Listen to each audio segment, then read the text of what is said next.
Hey guys, কি খবর সবার? আশা করি সবাই খুব ভালো আছো। আমিও মোটামুটি ভালোই আছি এবং সবাইকে জানাই শুভ নববর্ষের অনেক অনেক শুভেচ্ছা। আজ হচ্ছে আমার জন্মদিন এবং এই জন্মদিনটা প্রত্যেক বছরের থেকে সম্পূর্ণ অন্যরকম। কিভাবে আমি মহাদেবের কাছে থেকে নিজের জন্মদিনটা খুব ভালোভাবে সেলিব্রেশন করি সেটাই তোমাদের সাথে শেয়ার করব। এবং সকালবেলা উঠেই জন্মদিন যেহেতু আজকে, তাই মহাদেবকে প্রসন্ন করার জন্য আমি একটুখানি অরক ফুলের মালা গাঁথছি, যাতে আমি মহাদেবকে নিজের হাতে পরাতে পারি। কখনো তো এই সুযোগটা পাইনি এতগুলো বছরের মধ্যে। মহাদেবকে নিজে থেকে ছোঁয়ার সুযোগ পাওয়া এটা একটা বড় ভাগ্যের ব্যাপার। বাইরে প্রচণ্ড রোদ, দেখছিলাম তো 40 ডিগ্রি খানি, তো ভুলও হতে পারে, যাই হোক। তো আমি এখন যাব ঠাকুরের জন্য ভাং আনতে। তো চলো যাওয়া যাক তাড়াতাড়ি। আজ পয়লা বৈশাখ ছিল, তাই প্রত্যেকটা দোকানে পুজো হচ্ছিল এবং মার্কেটে প্রচণ্ড ভিড় ছিল। সেই দিক দিয়েই বায়না দোকানে যেতে হয়, তাই ভাবলাম যে বড় মাকে দেখবো না, মার্কেটে এসছি সেটা তো হতে পারে না। তাও প্রচণ্ড ভিড় ছিল।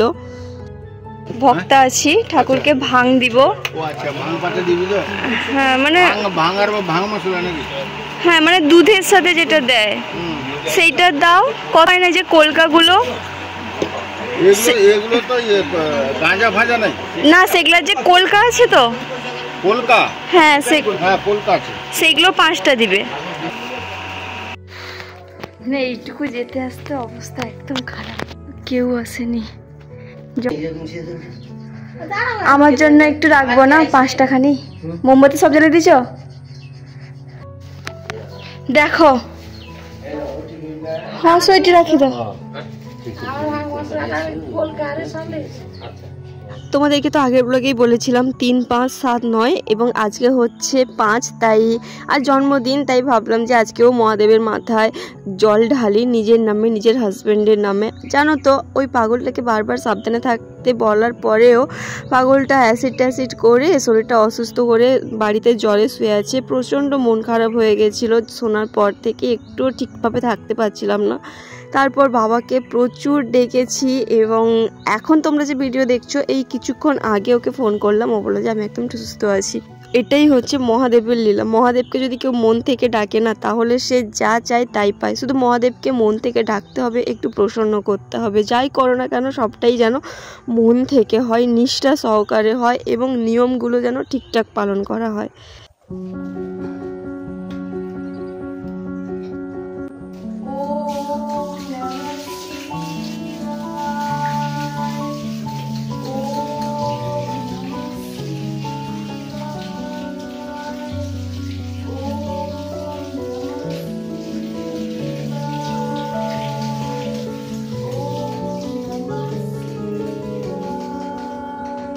জল ঢালা কমপ্লিট করে আমি মহাদেবকে ঠিক এইভাবেই সাজিয়েছি। তখন আমি ভিডিওর ক্লিপ নিতে পারিনি, শর্ট ভিডিও করছিলাম, তাই লং ভিডিওর জন্য আর কোনো কিছু শ্যুট করতে পারিনি, একা ছিলাম যেহেতু।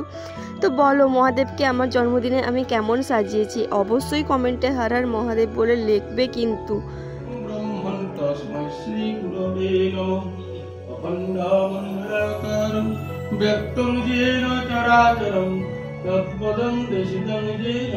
যেহেতু মহাদেবের কাছে আছি এবং মহাদেবের সবথেকে প্রিয় জিনিসগুলো মহাদেবকে আমি দিতে চেয়েছিলাম, যেটা গাঁজা এবং ভাং, তাই সেটারই প্রস্তুতি করছি। এই নিত্যানি পুজোটা শেষ হয়ে গেলে এখন আমি এই গাঁজা আর ভাংটা ব্রাহ্মণ ঠাকুরের দ্বারা মহাদেবকে সমর্পণ করব। একসময় একজন ভক্তা ছিল, সে লুকিয়ে ডুবে জল খেয়ে নিয়েছিল। তো তার পেট পুরো ফুলে গেছে, কি করবে কিছুই বুঝতে পারছে না। তাকে মহাদেবের জল পড়া মানে যে লেদলালার জল হয় সেটা খাইয়ে দেওয়ার পরে সে একদম সুস্থ হয়ে যায়। আরও একজন মহাদেবের শূন্যঘট নাচাতে গিয়ে শূন্যঘটটা ফাটিয়ে দেয়, তার অবস্থাও খুব খারাপ হয়ে যায়। তখন পাঠ ভক্তা আমার বাপের মতো তো দরজা বন্ধ করে মহাদেবের আরাধনা করে। তারপর দরজা খুলে পুরো মহাদেব স্বরূপ সে বলে যে তোর তো কিছুই হয়নি, কিন্তু তুই যে শূন্যঘরটা নাচিয়েছিলি দেখ সেটা আছে না গেছে, সেটা ঠিক কর, দিলে তুই সুস্থ হয়ে যাবি। তো এই রকম মহাদেবের অনেক লীলা আছে। আমাদের এই হংসেশ্বর মহাদেব কিন্তু খুব ভালো, আবার একটু যদি মাথা গরম হয়ে যায় খুব খারাপ, সেটা তো আমি বলেই থাকি। বাইরে এত পরিমাণ রোদ না, আমি সারাদিন ভিজে কাপড়ে ছিলাম, তারপর স্নান করে একদম বাড়ি চলে গেছিলাম, এই একটু আগেই গেছিলাম 2টোর সময়। তো তারপর ঢাকের আওয়াজে ঘুম ভেঙে গেছে, সমস্ত ভক্তরা গেছে স্নান করতে। চলো বাপিকেও ডেকে দিই, বাপিও ব্রাশ করবে। ও বাপি উঠি বড়, সব লোক গা ধুতে চালিয়েছে।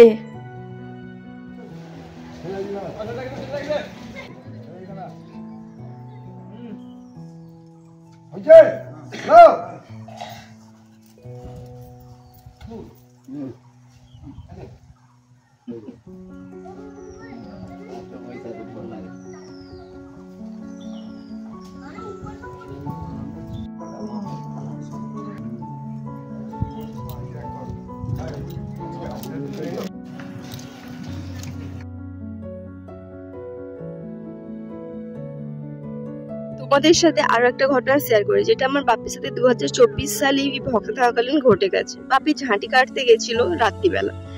তো এই সময় কই মাছ ওঠার কিন্তু কোনো কথা নয়, আর ওই রকম কই মাছ সচরাচর তো দেখাই যায় না। 10-15 বছরের পুরনো কই মাছ যেরকম দেখতে হয় ঠিক সেরকম কই মাছ বাপিকে দেখা দিয়েছিল। ওটা অ্যাকচুয়ালি ছিল ভগবান বা ভগবান স্বরূপ কিছু বা ভগবানের পাঠানো কিছু, যেটা বাপিকে পরীক্ষা নিচ্ছিল। বাপি যদি সেখানে হাত দিত না, নিশ্চয়ই কিছু না কিছু ঘটনা ঘটতো। ঠিক সেই দিন রাতে যখন 2:30 বা 3টা নাগাদ ভোগ বেরায়, তখন পুরো গ্রামেই অন্ধকার করে দেওয়া হয়।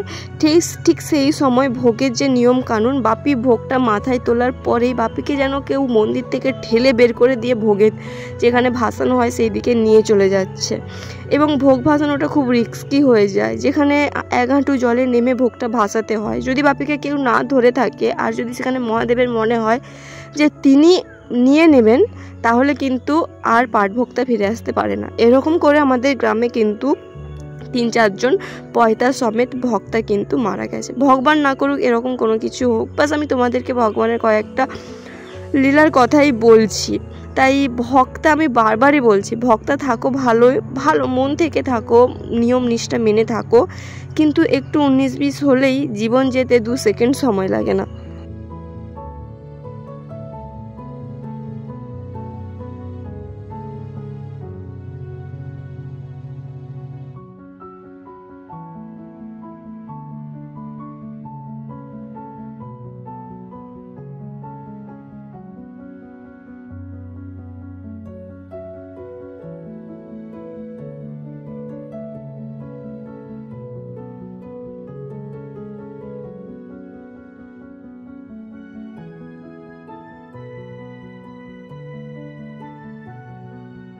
যাই হোক, মহাদেবের কাছে থেকে নিজের জন্মদিনটা মহাদেবের সাথে সেলিব্রেশন করার মজাটাই আলাদা।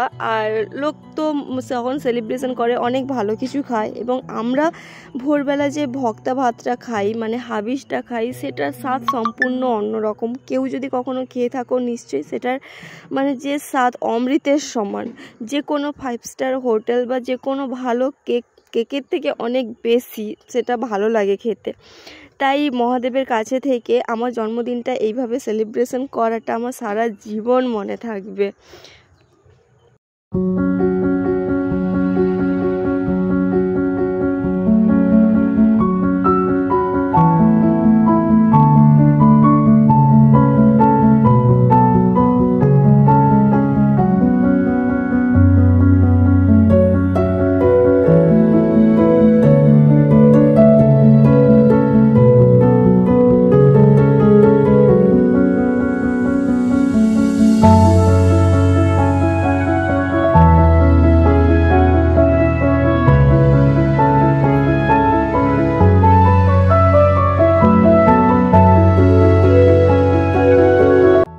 এই ছিল জন্মদিনের দিন সারা দিন মহাদেবের সাথে কাটানোর কিছু মুহূর্ত। তোমরাই কমেন্ট করো, এর থেকে ভালো জন্মদিন কি আর হতে পারে। যাই হোক, আজকের ব্লগটা আমি এখানেই শেষ করছি, কারণ শরীর সত্যি আর টানছে না। দেখা হবে নেক্সট ব্লগে। টাটা, হর হর মহাদেব।